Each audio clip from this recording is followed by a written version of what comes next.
Hi friends ఈరోజు మన gun start ప్రోగ్రాంలో మనం ఒక ఇంపార్టెంట్ పాయింట్ గురించి మాట్లాడుకుందాం.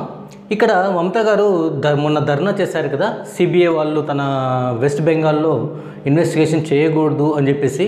సో దీనికి తగ్గట్టు ఈ విషయం గురించి మనం ఇప్పుడు మాట్లాడుకుందాం.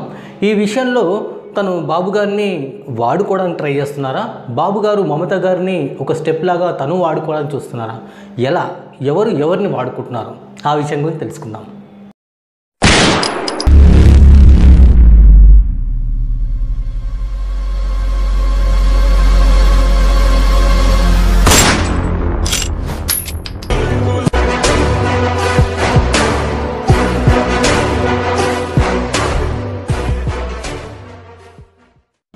ఫ్రెండ్స్, సో మరి మనం టాపిక్లోకి వెళ్దామా? ఫ్రెండ్స్, మనం టాపిక్లోకి అసలు విషయానికి వెళ్ళాలంటే మనము దాదాపు 10 సంవత్సరాలు వెనుకగానే వెళ్ళాలి. 2008కి మనం వెళ్ళాల్సి ఉంటుంది అనమాట. సో మనం అక్కడ నుంచి టాపిక్ స్టార్ట్ చేద్దాం. అసలు యాక్చువల్లీ ఈ టాపిక్ అంతా స్టార్ట్ అయింది ఒక చిట్ ఫండ్ కంపెనీ నుంచి. అదే Sharada scam, Sharada chit funds. Okay, ఈ శారదా చిట్ ఫండ్స్ ఎప్పుడైతే స్టార్ట్ అయిందో అది 2008లో స్టార్ట్ అయింది. ఇది చిన్న జస్ట్ 1 లక్ష ఇన్వెస్ట్మెంట్తో ఇది స్టార్ట్ అయిందనమాట. ఈ చిట్ ఫండ్ అంటే దీన్ని ఏంటంటే ప్రజలని మోసగించడానికి వీళ్ళు ఏం చేశారంటే ప్రజల దగ్గర ఇన్వెస్ట్మెంట్స్ అంటే పెట్టుబడులు ఆకర్షించాలన్నమాట. ఆకర్షించడం ఎలా అంటే 2 సంవత్సరాల్లో వాళ్ళ పెట్టుబడులని డబుల్ చేసి మళ్ళీ ఏమికి ఇస్తామని చెప్పేసి వాళ్ళని ఆకర్షించారు. అలా 2008 నుంచి దాదాపు 2 సంవత్సరాలు 2008 నుంచి స్టార్ట్ అయిన ఈ పథకం 2010, 2011 వరకు బాగానే నడిచింది. దీన్ని అసలు యాక్చువల్లీ వీళ్ళు ఎలా చేస్తున్నారు, వీళ్ళు డబ్బులు ఎలా ఇవ్వగలుగుతున్నారు, వీళ్ళు ఎక్కడ ఇన్వెస్ట్మెంట్ చేస్తున్నారంటే అది ఎవరికి తెలియదు. దాంట్లో చిన్న లాజిక్ వీళ్ళు ఎట్లా మోసం చేశారంటే, చిన్న లాజిక్లో వీళ్ళు ఎక్కడ పెట్టుబడి పెట్టలేదు. వచ్చిన డబ్బు అంతా వీళ్ళు ఏం చేశారంటే పాతగా ఎవరైనా ఇన్వెస్ట్మెంట్ చేశారనుకోండి, సపోజ్ ఎవరైనా ఇన్వెస్ట్మెంట్ చేశారు 2008లో ఇన్వెస్ట్మెంట్ 1 లక్ష రూపాయలు ఇన్వెస్ట్మెంట్ చేస్తే వాళ్ళకు 2010లో 2 లక్షలు ఇవ్వాల్సి ఉంటుంది. సో వీళ్ళు ఏం చేశారంటే ఈ పథకం కింద ఎవరైతే ఇన్వెస్ట్ చేస్తారో మళ్ళీ 2010లో ఇన్వెస్ట్మెంట్స్ వస్తాయి కదా. సో కొత్త ఇన్వెస్ట్మెంట్స్ ఏవైతే వస్తాయో 2010లో కనీసం ఒక 10 లక్షల ఇన్వెస్ట్మెంట్ వచ్చాయనుకోండి, వీడికి 2 లక్షలు ఇచ్చేసి కమిషన్ 1 లక్ష రూపాయలు ఇచ్చేసి సో మిగతా 7 లక్షలు వీళ్ళు జోబులో పెట్టుకునేవాళ్ళు అనమాట. దీనికి కమిషన్ కూడా చాలా ఇచ్చేవాళ్ళు ఏజెంట్స్కి, దాదాపు 30 to 40% కమిషన్ ఇచ్చేవాళ్ళు. సో ఇట్లా ఆకర్షిస్తూ ఇది స్టార్టింగ్లో 2 years బాగానే నడిచింది. ఎందుకంటే వచ్చినట్టు వీళ్ళు ఇస్తూ పోయారు, ఇవ్వలేదని కాదు, ఇస్తూ పోయారు, డబుల్ చేసి ఇస్తూ పోయారు. కానీ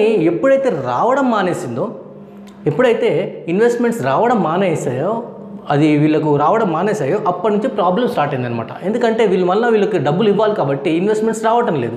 సో 2012లో దీన్ని ఈ చిట్ ఫండ్ని డోర్ మూసేశారన్నమాట, ఎత్తిపడేశారు. సో దానివల్ల దాదాపు 20 లక్షల జనాభా ఈ చిట్ ఫండ్లో మోసపోయారు. దాదాపు 4,000 కోట్లు ఎత్తివేశారు, తీసుకొని వీళ్ళు ఉడాయించారు. సో ఇది ఈ చిట్ ఫండ్ భాగవతం. ఈ చిట్ ఫండ్ అనేది దాదాపు 6 రాష్ట్రాలు పాకిపోయింది. అదేంటంటే ఛత్తీస్గఢ్, అస్సాం తర్వాత నాగాల్యాండ్, ఛత్తీస్గఢ్, అస్సాం, జార్ఖండ్ అండ్ ఒరిస్సా, త్రిపుర.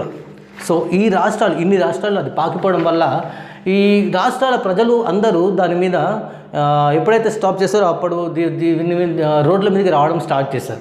ఈ అల్లరి చాలా ఎక్కువ కావడం వల్ల ఏం చేశారంటే మన వెస్ట్ బెంగాల్ గవర్నమెంట్, అప్పుడు మమతా బెనర్జీ గారు సీఎంగా ఉన్నారు. మమతా బెనర్జీ గారు ఏం చేశారంటే సో దీని మీద ఒక ఇన్వెస్టిగేషన్ టీం పెట్టారు. ఈ ఇన్వెస్టిగేషన్ టీం ఏం చేసింది, మొత్తం అందరినీ ఏం జరిగింది, ఎలా జరిగింది, ఎంత అని చెప్పేసి కలెక్ట్ చేస్తూ ఉంది. కానీ ఏంటంటే ఈ మమతా వెస్ట్ బెంగాల్ కాకుండా వేరే రాష్ట్రాల వాళ్ళు ఈ మమతా బెనర్జీ ఇన్వెస్టిగేషన్ టీం మీద నమ్మకం లేకుండా పోయిందనమాట.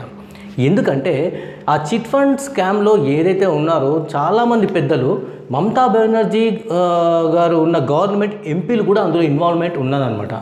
సో అది చాలామందికి తెలుసు. అందువల్ల వాళ్ళకు న్యాయం జరగదని చెప్పేసి ఈ 6 రాష్ట్రాల ప్రజలు సుప్రీంకోర్టుని ఆశ్రయించారు. సుప్రీంకోర్టు ఆశ్రయించడం వల్ల ఇదంతా విన్న సుప్రీంకోర్టు ఏం చేసింది, సిబిఐకి ఎంక్వైరీకి పంపించింది. సో సిబిఐ ఎంక్వైరీకి ఎప్పుడైతే వేశారో అప్పుడు మమతా బెనర్జీ గారికి కష్టాలు స్టార్ట్ అయిందనమాట. ఈ సిబిఐ వాళ్ళు ఇన్వెస్టిగేషన్ ఎప్పుడైతే స్టార్ట్ చేశారో అక్కడ వెస్ట్ బెంగాల్లో సిపిగా ఈ ఇన్వెస్టిగేషన్ టీం ఏదైతే ఫస్ట్ మమతా బెనర్జీ వేసిందో దానికి ఇన్ఛార్జ్గా సిపి కమిషనర్ ఆఫ్ పోలీస్ వాళ్ళు ఉండేవాళ్ళు అనమాట. సో ఆ సిపిని ఇన్వెస్టిగేషన్ ఎంక్వైరీ చేయాలని చెప్పేసి సిబిఐ ముందుకు వచ్చింది. ఎందుకంటే ఆయన మీద కూడా కొన్ని ఆరోపణలు ఉన్నాయి. ఏదైతే సాక్ష్యాలు తారుమారు చేశారనే ఆరోపణలు ఆయన మీద కూడా వచ్చాయన్నమాట. సో అందుకోసం ఏం చేసింది, ఫస్ట్ తన్ని విచారించాలని చెప్పేసి సిబిఐ ముందుకు వచ్చింది, వెస్ట్ బెంగాల్కి వచ్చింది. కానీ మమతా బెనర్జీ గారు ఏం చేశారంటే ఇది రాష్ట్రాల హక్కులను సెంట్రల్ గవర్నమెంట్ హరించేస్తుంది, వాళ్ళ మీద పెత్తనం చేయడానికి ప్రయత్నిస్తుంది అని చెప్పేసి సిబిఐని వెస్ట్ బెంగాల్కి రాకుండా ధర్నా చేసింది. సో ఈ ధర్నాకు వాళ్ళని ఆపేసింది అనమాట. ఈ ధర్నా చేయడానికి కూర్చుందనమాట. దీనికి సపోర్ట్గా చాలా రాష్ట్రాలను పిలిచింది తను. అలాగే మన ఏపీ గవర్నమెంట్ తెలంగాణ గవర్నమెంట్ని కూడా పిలిచింది. ఏపీ గవర్నమెంట్ నుంచి చంద్రబాబు గారు అక్కడికి వెళ్ళి తనని సపోర్ట్ చేశారు, ఆ ధర్నాకి సపోర్ట్ చేశారు. బట్ తెలంగాణ గవర్నమెంట్ సీఎం గారు ఆయన కేసీఆర్ గారు సైలెంట్గా ఉండిపోయారు, సపోర్ట్ చేయలేదు, వ్యతిరేకించలేదు, ఏం చేయలేదు, సైలెంట్గా ఉండిపోయారు.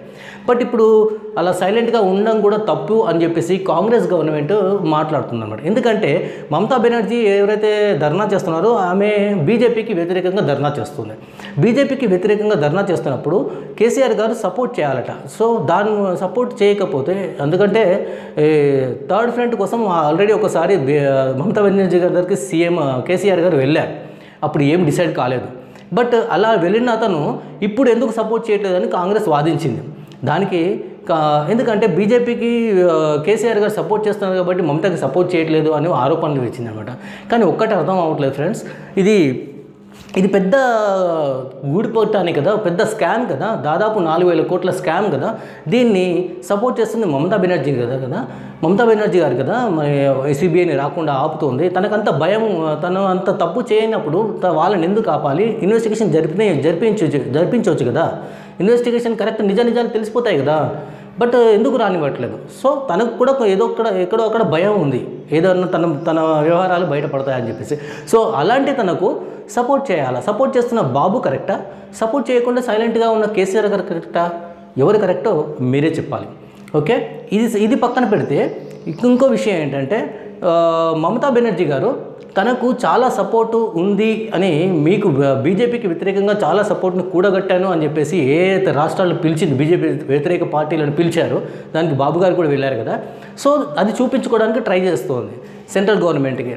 నీకు ఆపోజిట్గా నా దగ్గర ఇన్ని పార్టీలు ఉన్నాయి అని చూపించుకోవడానికి, బలాన్ని నిరూపించుకోవడానికి చంద్రబాబు గారిని యూజ్ చేసుకుంటున్నారు. అది బాబు గారు గ్రహిస్తున్నారో తెలియదు మరి. బట్ బాబు గారు కూడా బీజేపీ మీద ఉన్న కోపంతో, ఏదైతే ప్రత్యేక హోదా ఇవ్వలేదన్న కోపంతో తనకు వ్యతిరేకంగా ఉంటుంది కదా, మాట్లాడాలి కదా అని చెప్పేసి మమతా బెనర్జీ గారిని యూజ్ చేసుకుంటున్నారు. సపోర్ట్గా నిలబడి బీజేపీకి యాంటీగా మాట్లాడుతున్నారు. సో ఇక్కడ ఏంటంటే మమతా బెనర్జీ గారు బాబు గారిని యూజ్ చేసుకుంటున్నారా? బాబు గారు వచ్చేసి మమతా బెనర్జీ గారు తన కోసం యూజ్ చేసుకుంటున్నారా? ఇది ఎవరు యూజ్ చేసుకుంటున్నారు, ఎవరిని వాడుకుంటున్నారో తెలియట్లేదు అనమాట. అది వాళ్ళకన్నా తెలుసో తెలీదో మనకి వాళ్ళే చెప్పాలి. సో ఇది ఇలా జరుగుతున్న సమయంలో ఫ్రెండ్స్, మరి బాబు గారు ఎలాంటి డెసిషన్స్ తీసుకుంటారు? ఇది మమతా బెనర్జీ గారు సిబిఐకి మళ్ళా ఆర్డర్స్ ఇస్తారా, రమ్మని వాళ్ళ ఎంక్వైరీకి చేసుకోవడానికి ఉపయోగిస్తుందా చూడాలి. మరి అసలు ఈ విషయం ఇది రాజకీయాల్లో ఒకరినొకరిని యూజ్ చేసుకోవడం, పైకి వెళ్ళడం అన్నది కామనే. బట్ ఇక్కడ మమతా గారు బాబు గారిని యూజ్ చేసుకుంటుందా, బాబు గారు మమతా గారిని యూజ్ చేసుకుంటున్నారా? అది దేవుడికే తెలియాలి. సో ఫ్రెండ్స్, ఇదండి ఇవాళ gun shot program. So friends, మరి నెక్స్ట్ గన్ షాట్లో ఒక మంచి ఇంట్రెస్టింగ్ పాయింట్తో మళ్ళీ మీ ముందుకు వస్తాను. Thank you.